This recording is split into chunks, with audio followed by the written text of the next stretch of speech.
Sinampahan po na nagkakahalaga ng 150 milyong piso na kaso ng tinatawag na tax evasion ang dating punong maestrado ng Korte Suprema, Renato Corona, kanyang anak at manugang.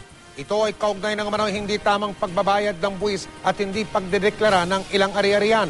Napagalaman din ng BIR na binawi ni dating Chief Justice Corona ang tinatawag na waiver na nagbibigay kapangyarihan na buksan ni Numan ang kanyang mga bank account. Ayon naman kay Corona, inasahan na raw niya ang reklamo na yan at handa raw siyang harapin yan. Nakatutok si Lia Manyalak del Castillo. We're filing a case against former Supreme Court Chief Justice Renato Corona for willful attempt to evade or defeat tax and for deliberate failure to file his income tax return for taxable years 2003, 2004, 2005, 2007, 2008, and 2010.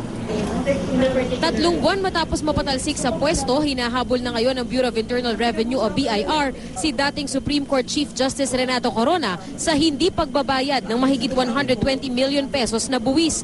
Ginamit sa investigasyon ng BIR ang mga kopya ng Statement of Assets, Liabilities, and Net Worth o SALN, deeds of sale at bank accounts na isinumite mismo ni Corona sa Senate Impeachment Court. Sabi ng BIR, hindi tama ang binayad na buwis ni Corona at maraming mali sa idineklara niyang tax information sa gobyerno. Sa kwenta ng BIR, aabot daw sa 161.15 million pesos ang kabuang pera at halaga ng ari-arian ni Corona. Malayong-malayo sa idineklara niyang 26.45 million pesos na kabuang kita niya mula taong 2002 hanggang 2010. Kabilang sa mga hindi raw idineklara ni Corona ang dalawang ari-arian na nagkakahalaga ng 12.75 million pesos. Pera nga abot sa 134.44 million pesos at 3 undervalued assets na aabot sa mahigit 17 million pesos. Nadiskubre rin ng BIR na binawi na rin ni Corona ang kanyang bank waiver, kaya hindi na nila nasilip pa ang ibang foreign bank account nito. Matatanda ang hinamon pa ni Corona ang ilang kongresista noon na magpalabas din ng bank waiver nang tumistigo siya sa Senado. When we were asking for the bank certification from Banco de Oro, their legal wrote us and said that the lawyer of Chief Justice Corona said that Chief Justice Corona is revoking the waiver. No?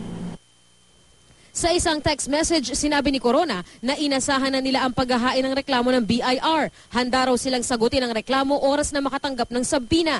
Giniit din ni Corona na bahagi pa rin ito ng panggigipit sa kanilang pamilya para ma-divert ang atensyon ng publiko. Sinabi rin ni Corona na nakipagtulungan sila sa BIR at nagsumite ng mga kailangan dokumento. Pero sabi ng BIR, hindi na raw sila sinasagot ng mga Corona. Ang palasyo naman wala raw balak tumanggap ng anumang settlement mula sa kahit anong tax evasion case.